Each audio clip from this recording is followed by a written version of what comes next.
विदर्भ में बारिश और बाढ़ पर प्रशासन सतर्क है।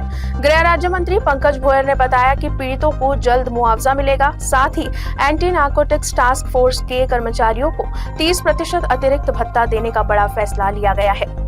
अँटी नार्कोटिक्स टास्क फोर्स मध्ये काम करणारे कर्मचारी असो, अधिकारी असो, हे अतिशय मेहनतीने त्या ठिकाणी काम करत असतात आणि जगात, देशात किंवा राज्यात या नार्कोटिक्स वरती अंकुश आणण्याकरिता अधिक प्रभावीपणे काम याचं करण्याकरिता ह्या विभागात काम करणाऱ्या अधिकाऱ्यांना, कर्मचाऱ्यांना त्या ठिकाणी मूळ वेतनावर 30% भत्ता अधिकचा त्या ठिकाणी देण्याचा निर्णय शासनाने घेतलेला आहे।